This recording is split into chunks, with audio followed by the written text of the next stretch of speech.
आज हम geographical terms को पढ़ेंगे कि वर्ल्ड मैप के को समझने के लिए जो ज्योग्राफिकल टर्म्स यूज होती हैं वो कौन कौन सी होती हैं, जैसे कि स्ट्रेट है, बे है, आप आइलैंड का वर्ड सुनते हैं, और बहुत सारे ऐसे वर्ड यूज करते हैं, हम लेक का वर्ड यूज करते हैं। तो ये जो टर्म्स हैं ये क्या हैं, और फिर हम एशिया कॉन्टिनेंट को आज देखेंगे, उसको उसकी डिवीजन करेंगे और उसको डिवाइड कर कर उसको मेमोराइज करने की कोशिश करेंगे कॉन्सेप्चुअली, ताकि हमें ये मैप अच्छे तरीके से मेमोराइज हो जाए, और अगर क्वेश्चंस आए तो हम उसको इजीली हैंडल कर सकें। तो चलते हैं जी पहले ज्योग्राफिकल टर्म्स की तरफ। पहली टर्म है आइलैंड। मैंने उर्दू भी लिख दिया है क्योंकि बहुत सारे हमारे स्टूडेंट्स ने ना उर्दू पढ़ी होती है और इंग्लिश में उनको समझने में थोड़ी दिक्कत होती है। इंग्लिश ज़्यादा ज़रूरी है क्योंकि पेपर इंग्लिश में आना है, उर्दू इस वजह से ज़रूरी है कि आपका कॉन्सेप्ट क्लियर हो जाए। आइलैंड, आइलैंड क्या है जी? A piece of land completely surrounded by water. यानी कि होगा क्या इस सिनेरियो में कि आपके खुश्की का एक टुकड़ा है, उसकी चारों तरफ पानी ही पानी है, उसे हम क्या कहते हैं? आइलैंड कहते हैं। जैसे कि ये श्रीलंका आपको नजर आ रहा है इधर, ये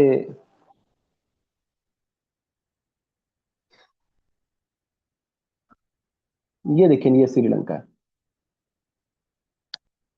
यहाँ पर ये खुश्की है और चारों साइड पर क्या है? पानी है। तो जो ऐसी सिचुएशन होती है उसे हम उसे हम क्या कहेंगे? उसे हम वो कहेंगे, आइलैंड कहेंगे। ठीक हो गया। दूसरा होता है पेनिनसुला। पेनिनसुला ऐसी सिचुएशन को कहते हैं कि लैंड मैस होता है, जमीन का टुकड़ा है, surrounded by water on three side. यानी कि उसकी तीन साइड्स के ऊपर पानी ही पानी है और चौथी साइड से वो अ, खुश्की से ही कनेक्टेड है, उसे कहते हैं पेनिनसुला। और जो सबसे फेमस पेनिनसुला है उसको अरेबियन पेनिनसुला कहते हैं। इसमें 7 कंट्रीज हैं, इसको हम अलग से पढ़ेंगे सर। ठीक हो गया। तो ये अगली इस पे जो अभी मैंने आप लोगों के साथ ये शेयर की है। तो जी ये अरेबियन पेनिनसुला देखें जी, ये भी पानी है जिसे रेड सी कहते हैं। ये पे गल्फ ऑफ एडन है, ये भी पानी है। और ये अरेबियन सी आ गया, गल्फ ऑफ ओमान है, स्ट्रेट ऑफ हार्मोज है, और ये फिर पर्शियन गल्फ है। अब ये इसके तीन साइड पर पानी है, ये एक साइड हो गई, ये दूसरी साइड है, और ये तीसरी साइड है। और ये खुश्की का टुकड़ा है। इसमें 7 कंट्री हैं, ये यमन है, ओमान है, यूएई है, ठीक हो गया, सऊदी अरेबिया है, कतर है, बहरेन है, कवैत है। ठीक हो गया, इनको कंसिडर करते हैं। और फिर ये यहाँ से आगे अगर आप देखें, ये पानी से आगे, तो यहाँ से ये दोबारा फिर एक लैंड मैस के साथ कनेक्टेड है। यानी कि जमीन का ऐसा टुकड़ा जिसकी तीन साइड्स के ऊपर पानी हो और चौथी साइड से वो जमीन के साथ कनेक्टेड हो, उसे हम क्या कहते हैं? पेनिनसुला कहते हैं। इसमस, ठीक हो गया। इसमें टी एच को हम साकिन कर लेंगे, उसको, उसकी जो आवाज है उसको साइलेंट कर देंगे। इसमस भी से कहते हैं, उर्दू में इसको बुर्ज बुर्ज कहते हैं। इसमें क्या होता है? A narrow strip of land connected to larger land of area. यानी कि इधर भी लैंड का एरिया है, ये भी लैंड है, एल लिख रहा हूं उसको, और ये भी लैंड है, ये भी लैंड है, इसको भी एल लिख रहा हूं। अब ये जो लैंड है ना आपस में, ये कनेक्टेड है एक स्मॉल पीस ऑफ लैंड से। ये जो मैंने ग्रीन किया है, ठीक है, ये बड़ी लैंड है। एक साइड पर ये मैंने टिक किया है, ये भी बड़ी लैंड है। और दरमियान में एक स्ट्रिप है, वो भी लैंड ही है। इधर भी पानी है और ये इधर भी पानी है। ठीक हो गया। दरमियान, इसको हम क्या कहते हैं? इसमस कहते हैं। A narrow strip of land connected to larger of land. ठीक हो गया। इसमें इसमस ऑफ पैनामा, यानी कि जब हम पैनामा कैनाल को पढ़ेंगे तो वहाँ इसका जो ये इसमस है, इसी को उसने यहाँ पर टक लगाकर पनामा कैनाल बनाई गई है, जहाँ पर ओशंस को आपस में कनेक्ट किया गया है। तो ये थर्ड टर्म है जो यूज होगी ज्योग्राफी को समझने के लिए, और एमसीक्यूज बन सकता है। ये डेफिनेशन भी मैंने लिखी हैं इसके अंदर, और ये टर्म्स भी बताई हैं, तो ये आप इसको देख लेंगे। उसके बाद आता है स्ट्रेट। स्ट्रेट आबी गुजरगाह इसको कहते हैं। इसमें ये होता है कि दोनों साइड्स के ऊपर पानी होता है, और वो दोनों पानी की जो बॉडीज हैं वो एक नैरो नैरो पानी की बॉडी से कनेक्टेड होती हैं।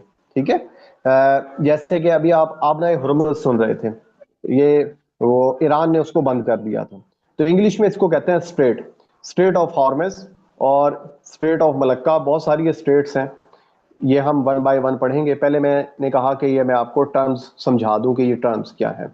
तो जो स्ट्रेट का मतलब होता है a narrow water passage connected to larger water body. ठीक हो गया। ये देखें जी, ये है, इसको मैं अगर रेज कर सकूं, एक मिनट जी, ये चलिए कोई और स्ट्रेट देख लेते हैं। और इस मैप के अंदर चलें, यही ये वाली है ना, जो इसको मैं कलर चेंज कर लेता हूँ क्योंकि मैंने यहाँ पर पहले रेड किया हुआ है ना, तो इस वजह से मुझे थोड़ी दिक्कत हो रही है।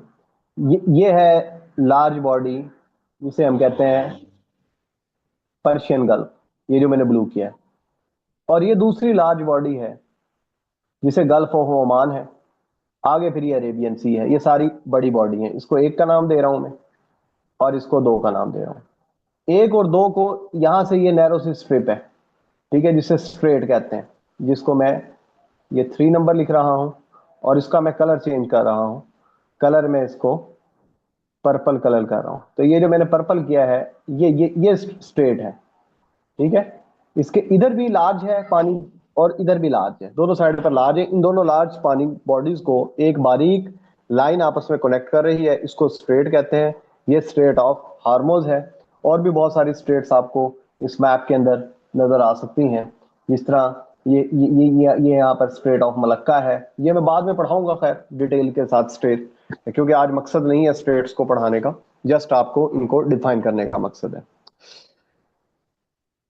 तो स्ट्रेट क्या होता है? Narrow water passage connected to large water bodies is called strait. इसकी एग्जांपल है strait of Malacca and strait of Hormuz. Channel, channel भी क्या करता है कि दो जो वाटर की बॉडीज है ना, जिस तरह ये वाटर की बॉडी है एक, और ये दूसरी वाटर की बॉडी, इन दोनों को आपस में कनेक्ट करता है। अगर ये बारीक लाइन हो तो उसको क्या कहते हैं? स्ट्रेट कहते हैं। अगर ये थोड़ा वाइडर हो जाए, ये जैसे ये मैंने वाइडर कर दिया है, ठीक हो गया, तो इसको हम क्या कहते हैं? चैनल कहते हैं। उर्दू में इसे आबी गुजरगाह कहते हैं। ठीक है, इंग्लिश चैनल जब हम यूरोप को पढ़ेंगे तो वहां पर मैं आपको ये चैनल दिखाऊंगा। उसके बाद आ जाता है बे।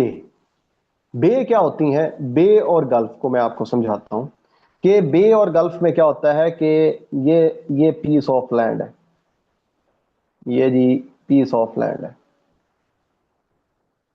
ये पीस ऑफ लैंड है। और ये जो ब्लू कलर है, ये सारे का सारा पानी है, ये सारे का सारा ये समंदर है। और ये जो पर्पल है, ये लैंड है, इसके सारे ये इर्द गिर्द लैंड है। अब पानी यहां से दाखिल हुआ और यहां पर ये पानी पानी आ गया। अब इसकी तीन साइड्स के ऊपर पानी है, ठीक हो गया, और यहां से ये एंटर हो रहा है पानी। ठीक है, तीन साइड पर जमीन है, और एक साइड से ये सी से, ओशन से पानी यहां पर आ गया है। ठीक हो गया। तो वो कहता है a broad inlet of water partly enclose by land. ठीक हो गया, ए ब्रॉड इनलेट है, यानी कि ब्रॉड इनलेट है, इन अंदर की तरफ पानी है, ऑफ वाटर, वाटर का, पार्टली इनक्लोज बाय लैंड। इसी तरीके से गल्फ, लार्ज पार्ट ऑफ सी और या ocean deeply enclose by land. ठीक हो गया। अब ये दोनों की शेप ना तकरीबन सेम ही होती है, बस इनमें डिफरेंस क्या होता है कि जो गल्फ होती है ना, वो बिगर होती है, वो बिगर होती है देन बे, यानी कि जो बे होती है वो बड़ी नहीं होती।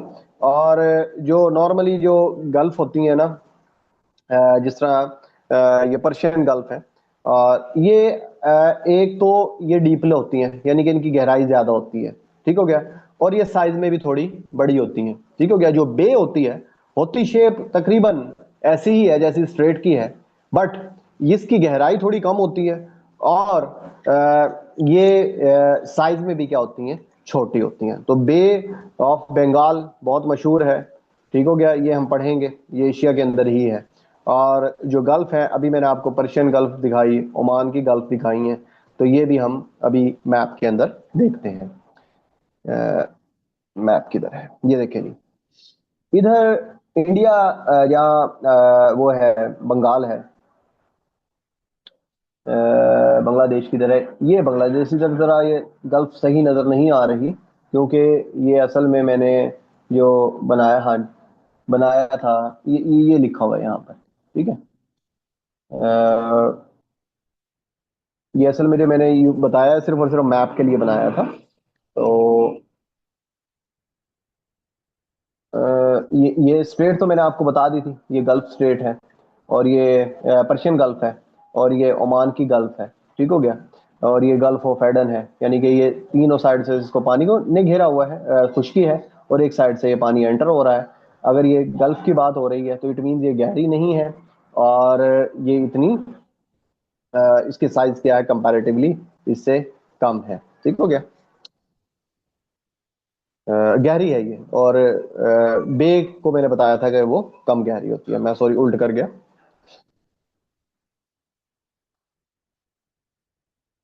उसके बाद 8 नंबर पर आता है सी एंड ओशन।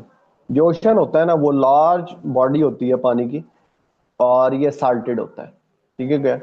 ऑन अर्थ, अर्थ के ऊपर जो लार्ज बॉडी है पानी की, साल्टेड पानी की, जो मैंने कल बताया था कि जो 97% जो पानी है वो क्या है जमीन के ऊपर, वो है साल्टेड है, ठीक हो गया।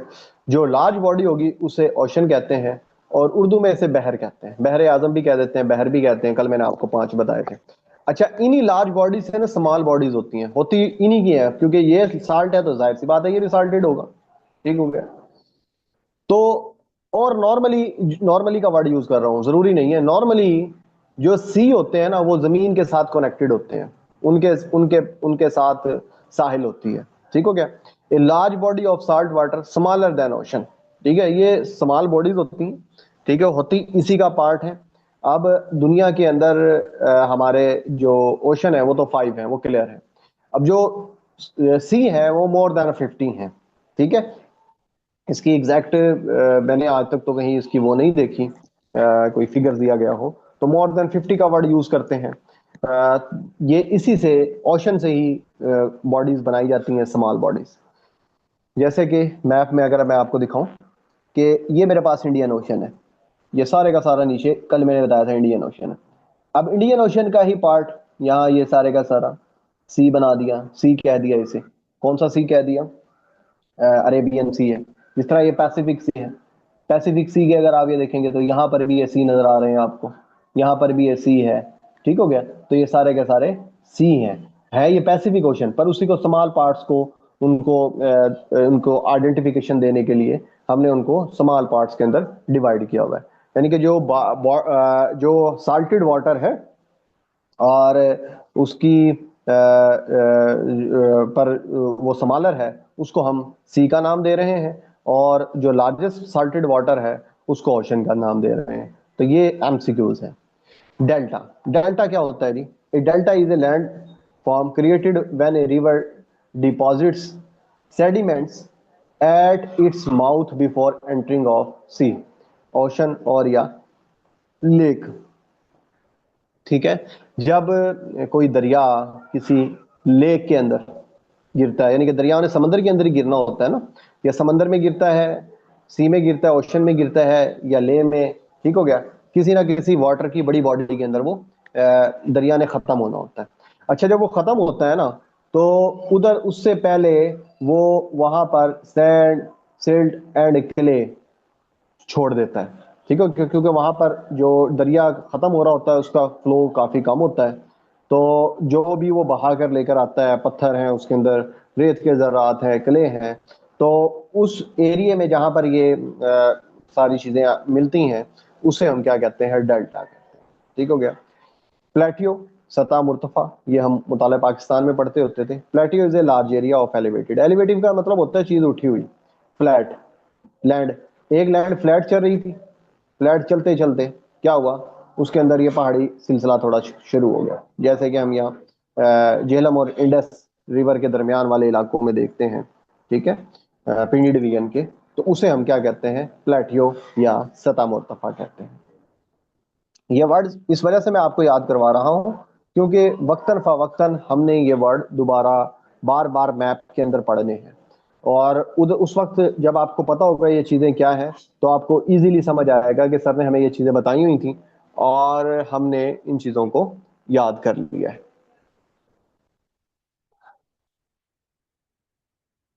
हाँ जी, मुझे एक दफा बताएं कि आवाज क्लियर आ रही है, कोई इशू तो नहीं है? मुझे एक दफा चैट में बता दें, रिकॉर्डिंग हो रही है, आवाज आपको क्लियर आ रही है, स्लाइड क्लियर नजर आ रही है, कोई इशू तो नहीं है? फिर मैं कंटिन्यू करता हूँ। ठीक हो गया। अच्छा, उसके बाद आ जाता है प्लेन।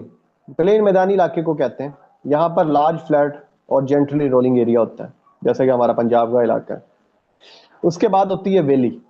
वैली में क्या होता है कि लो एरिया बिटवीन हिल्स और माउंटेन, यानी कि ये माउंटेन है साइड पर और ये इसका दरमियानी एरिया, ये इसको हम क्या कहते हैं, वैली या इसको वादी कहते हैं, जैसे कि कश्मीर में हमें नजर आती है।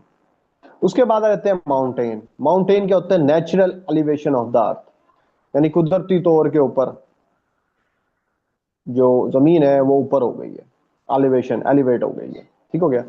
और अगर ये कंटिन्यूसली पहाड़ के साथ पहाड़ कनेक्टेड है, ठीक है, जिस तरह कोहे सुलेमान है, इधर हमारे पास कराकोरम रेंज है, इसको हम पढ़ेंगे इंशाल्लाह, पहाड़ी सिलसिले को जो पाकिस्तान के हैं और जो दुनिया के फेमस हैं वो हम सब देखेंगे। तो ये हमारे पास क्या कहलाते हैं, पहाड़ी सिलसिला।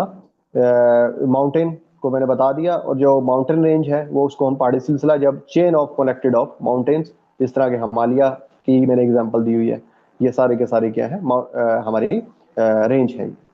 उसके बाद क्या है, डेजर्ट। डेजर्ट कहते हैं सहरा, सहरा को, ठीक है। A very dry area receiving a little rainfall, यानी कि जहां बारिश नहीं होती और वहां पर खुश्की ही खुश्की है। जैसे पाकिस्तान में थर्ड डेजर्ट है, ठीक हो गया। पंजाब में डेजर्ट देखेंगे, बलूचिस्तान में खारान डेजर्ट है, ठीक है, केपीके में कोई डेजर्ट नहीं है, ठीक है। तो ये देखें किस किस प्रोविंस पे डेजर्ट है, कितने डेजर्ट हैं, ये सारे डेजर्ट हम पढ़ेंगे। तो डेजर्ट किसको कहते हैं, सहरा को कहते हैं। आज ये मैं आपकी वोकैबुलरी इंप्रूव करवा रहा हूँ, जियोग्राफिकली वोकैबुलरी।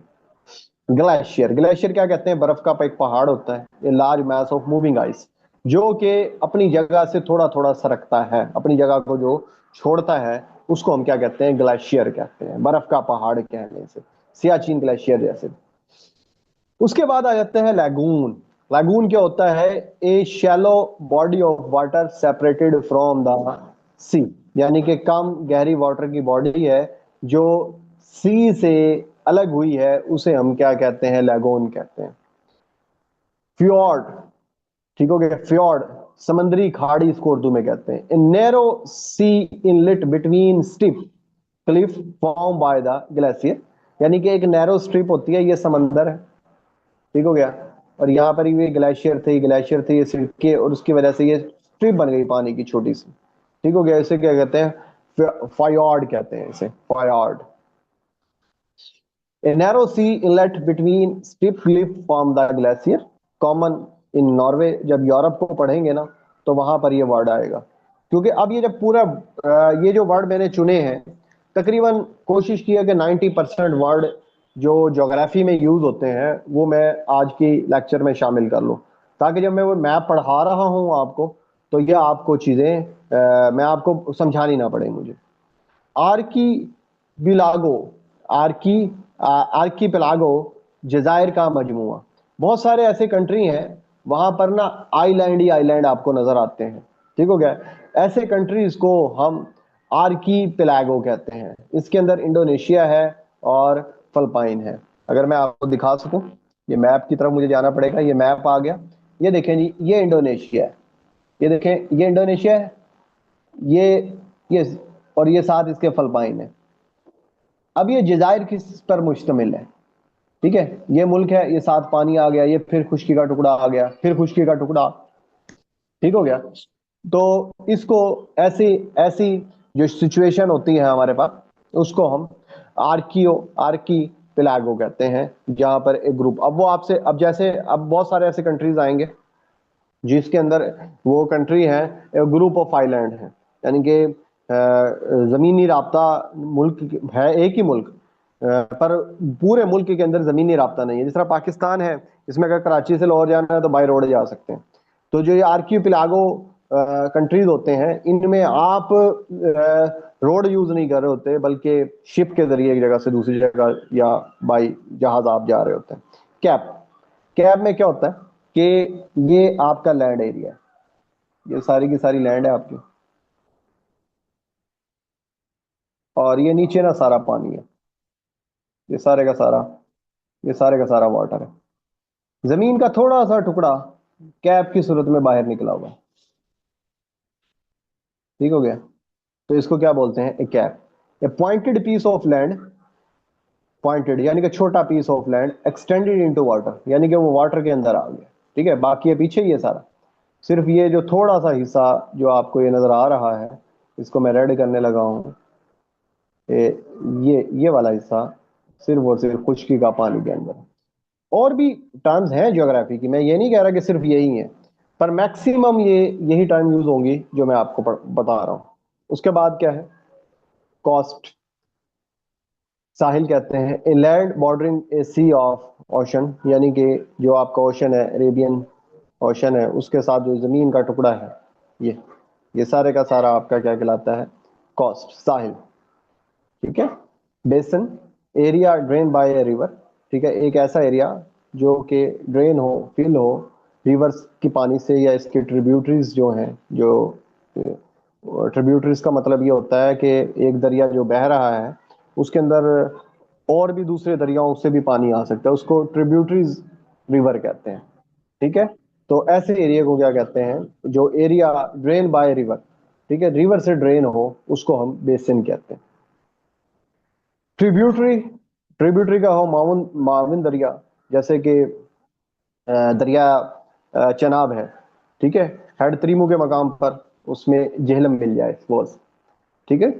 तो अब वो जो झेलम है उसका वो ट्रिब्यूटरी दरिया है, आगे वो झेलम ही चल रहा है। ठीक है, हालांकि मिले दोनों है, आगे वो झेलम है, फिर चनाब में रावी मिल जाता है, तो रावी उसका ट्रिब्यूटरी हो गया।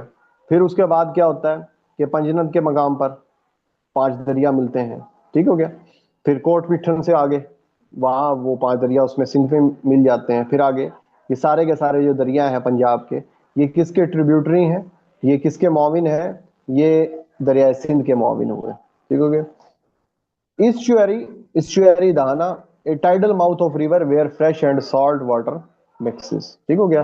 ये जो रिवर का माउथ होता है, ठीक हो गया, जहां पर फ्रेश वाटर और सॉल्ट वाटर आपस के अंदर मिक्स हो जाए, उसको हम एस्चुअरी कहते हैं।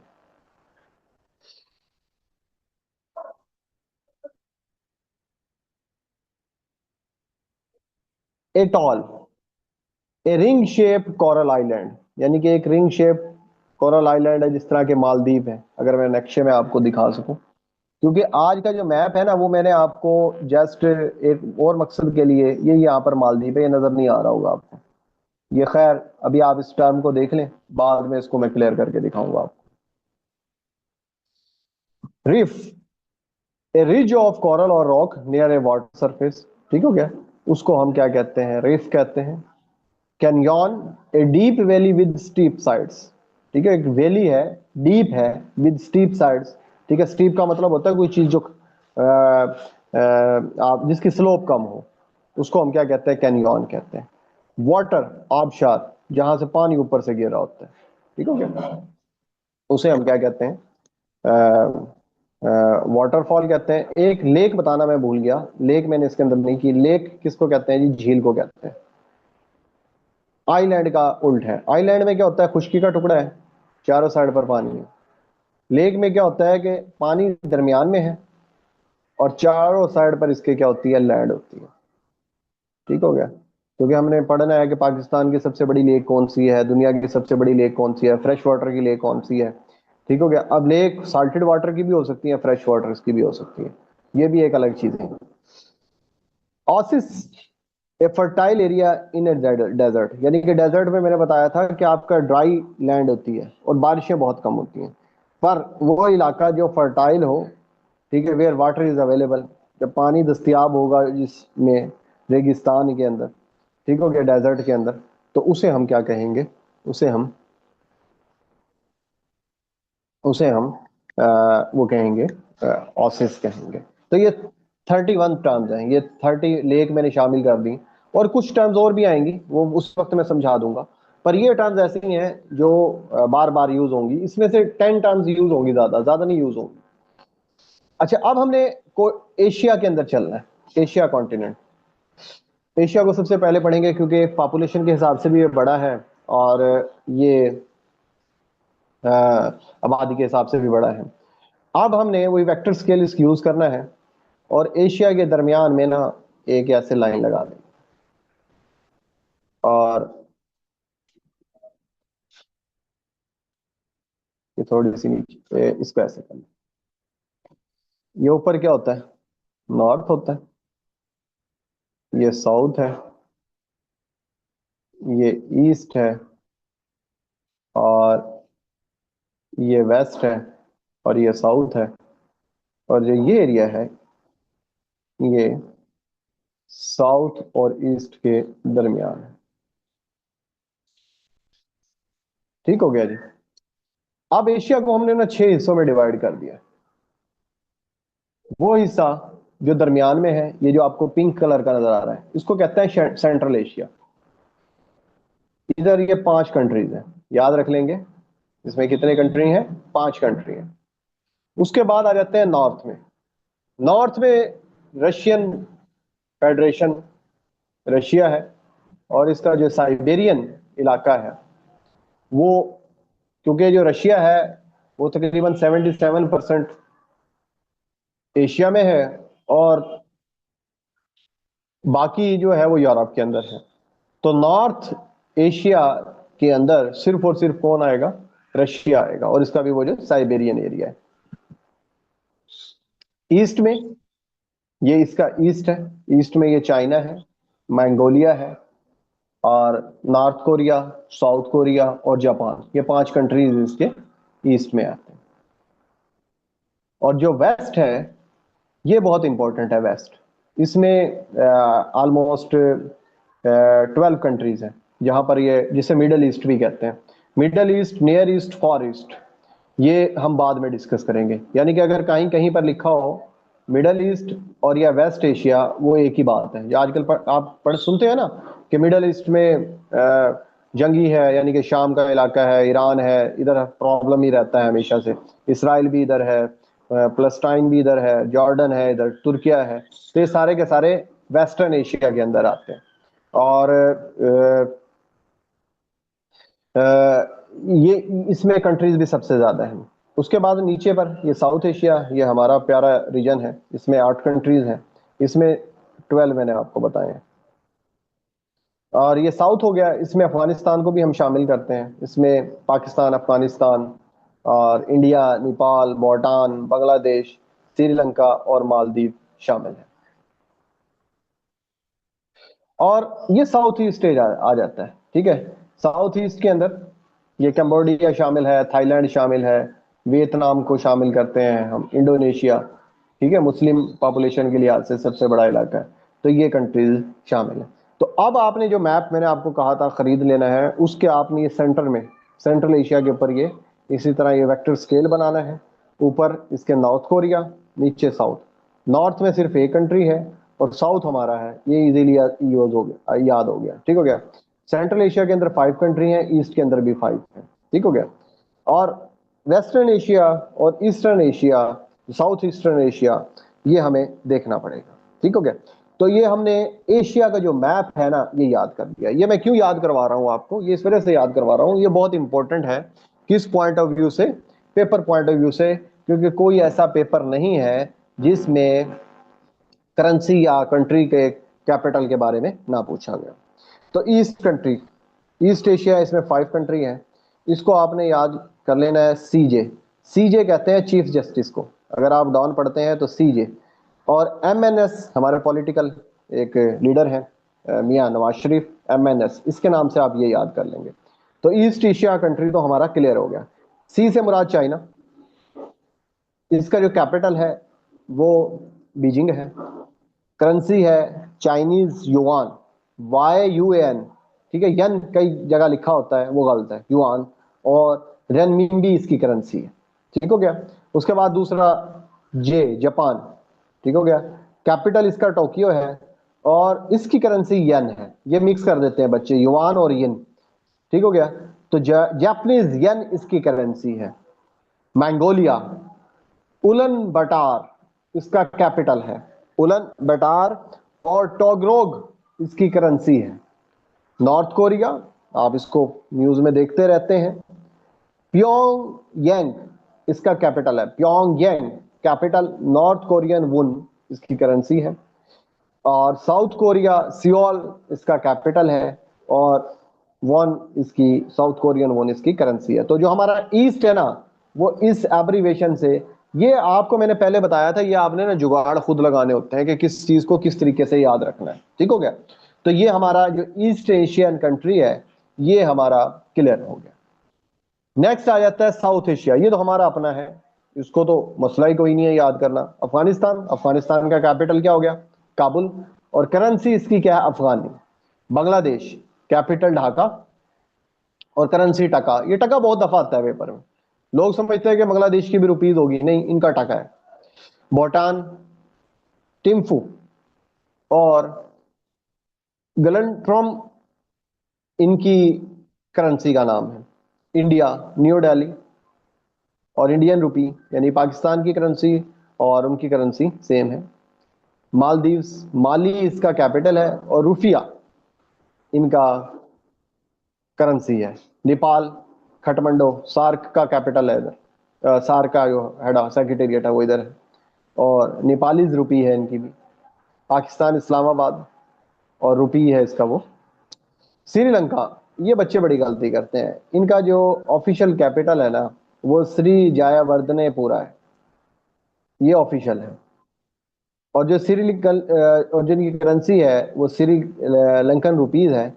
और note that Colombo is often cited as a commercial capital, ठीक हो गया, ऑफिशियल नहीं है बल्कि ये इनका क्या है, कमर्शियल कैपिटल है। बहुत सारे ऐसे कंट्रीज भी हम देखेंगे जिनका एडमिनिस्ट्रेटिव कैपिटल अलग है, कमर्शियल कैपिटल अलग है, जुडिशरी कैपिटल अलग है, यानी कि जो जुडिशरी के मामला है वो किसी और सिटी से चल रहे होते हैं, जो एडमिनिस्ट्रेटिव मामला है वो किसी और कंट्री सिटी से चल रहे होते हैं, तो उन्होंने चीजों को डिवाइड किया होता है। तो ये साउथ एशिया भी हमारे लिए इस्तेमाल करना, याद करना मुश्किल नहीं है, ठीक हो गया। तो दो हमें कितने कंट्रीज याद हो गए, 13 कंट्रीज याद हो गए। आप इनसे ना करेंसी और इससे आप घबराएंगे नहीं, जब मैं आपको टेस्ट भेजूंगा और आप इसको सॉल्व करेंगे, बार बार मेरा लेक्चर सुनेंगे, तो ये आपको फिंगर टिप्स पे होंगे। ये भी शायद आपको लग रहा होगा ये मुश्किल काम है। South south east Asia 11 countries, इसका भी जैसे मैंने आपको बताया है कि आप इसका कोई ना कोई जुगाड़ लगाएंगे खुद। मैंने आपको बता दिया कि किस तरीके से आपने इन चीजों को याद करना है। बोरनाई कंट्री है, इसके अंदर 11 कंट्री हैं। और बंदर सैरी बेगावन इसका कैपिटल है, Brunei dollar. Cambodia, Phnom Penh इसका कैपिटल है, और रियल इसकी, राइल इसकी करेंसी है। इंडोनेशिया, मुस्लिम पॉपुलेशन के सबसे बड़ा कंट्री है, जगार्ता, इसका ये अक्सर पेपर में आता है। और रुपया, ये रुपी नहीं है, रुपया, इसको ध्यान में रखना है, ये पेपर में आता है। जब हम क्या वो करेंगे 5 ईयर पेपर तो आपको नजर आएगा। लाउस, वेटिनी के, मलाइशिया, देखें जी आ गया कि कुआलालंपुर इसका ऑफिशियल है, और जो बुतराजिया एडमिनिस्ट्रेटिव सेंटर है, और जो इसकी करेंसी है रिगनेट, ये अक्सर पेपर में पूछी जाती है। म्यांमार, नेफिडा, नाफिडा म्यांमार का कैपिटल है, इसका ओल्ड नेम भी आपको पता होना चाहिए, बर्मा। और क्याट इसकी करेंसी है। फिलीपाइंस, मैनिला, इधर एशियन जो डेवलपमेंट बैंक है ना उसका हेड ऑफिस है, तो इस वजह से ये मैनिला बड़ा फेमस है। फिलिपाइन पैसो। सिंगापुर का कैपिटल भी सिंगापुर ही है, और सिंगापुर डॉलर, ठीक है, सम टाइम ऐसे आसान क्वेश्चन भी आ जाते हैं। थाईलैंड, बैंकॉक बड़ा फेमस कंट्री है, ये बड़ा फेमस शहर है, ये इसका कैपिटल और भट्ट इसकी वो है। तिमोर लेस्टी, दिल्ली दिल्ली दिल्ली एक है वो, न्यू दिल्ली वो नहीं, दिल्ली, ये इसका कैपिटल है। और United State dollar. Vietnam Hanoi and dong, ये capital and currency. Central Asia, Central Asia को मैंने याद किया है KATD, यानी कि ये पहला, इसमें 5 कंट्री हैं, 1 और 2 को ले लेना है आपने, ठीक हो गया। क्योंकि इसके काजिकिस्तान और ताजिकिस्तान के इसके बाद ये आता है और इसके बाद ये आता है, तो मैंने इनको के और टी को लिया यहाँ से। और टी, ये जो ये वाला जो है ये इसके कैपिटल का है, क्योंकि ये मैं इस वजह से आपको एक तरतीब बना के दे रहा हूँ, ये बहुत आते हैं पेपर में। तो KATD, ये जो ए वाले थे ना, ये मैंने पहले लिख लिए, ठीक हो गया। तो जो काजिकिस्तान का है उसका जो कैपिटल है वो ए से बनता है, अस्ताना। और जो ताजिकिस्तान है, यानी कि टी के बाद ए है, इसका जो कैपिटल है वो दुशंबे, ठीक हो गया, वो इसका कैपिटल हो गया। तो पहला और तीसरा क्लियर हो गया। अब चौथे और पांचवे को मैंने कंबाइन कर दिया, क्योंकि इसमें के बाद वाई आता है, वाई आखिरी आखिरी वर्ड्स में से है, और इसी तरह टी के बाद यू आता है, ये भी आखिर में से, ठीक हो गया। तो के साथ मैंने बी लगाया, के भी चलती थी मुल्तान में बस, और ये टी के साथ ए, ठीक हो गया। जिस तरह यहाँ के साथ ए था, यहाँ इसके साथ टी के साथ ए। के से मुराद किर्गिस्तान और टी से मुराद तुर्कमानिस्तान, और ये जो बी लगाया हुआ है ये इनके कैपिटल का है, ये बिशेक। और अशगाबत इसका कैपिटल है। आखिर में बच जाता है उज्बेकिस्तान, इसके लिए मैंने यूटी लगता है अंडर ट्रेनिंग के लिए, ACUT लिखा होता है ना, तो इसको आप ऐसे याद कर लेंगे, उज्बेकिस्तान। और इसका जो कैपिटल है वो ताशकंद है, ठीक है। करेंसी इनकी इजी है, काजाकिस्तान की टेंगी है, इनकी आखिर इसकी सोम है, इसकी सोमनी है, और इसकी मन्नत है। मन्नत तुर्कमानिस्तान की अक्सर करेंसी पूछ ली जाती है, प्रीवियस पेपर में ये मन्नत वाला जो सवाल है ये बहुत आया हुआ है, ठीक है। तो ये हमारा ये वाला रीजन भी क्लियर हो गया।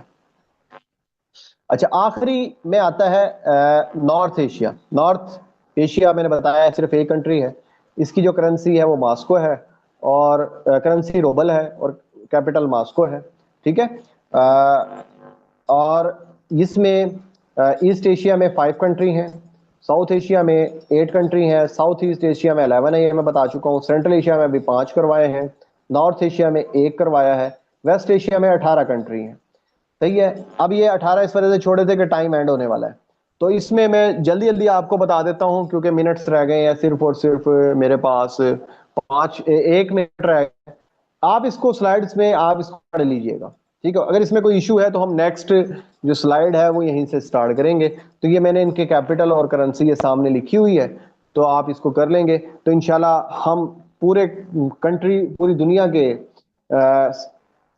ये करने के बाद, कंट्री करने के बाद, फिर हम एक दफा दोबारा ज्योग्राफिकल मैप को पढ़ेंगे। तो इंशाल्लाह नेक्स्ट वीक मैं कोशिश करूंगा कि आपकी मैक्सिमम जो ज्योग्राफी है उसको एंड कर फिर हिस्ट्री और फिर जीके और फिर इस तरह की चीजें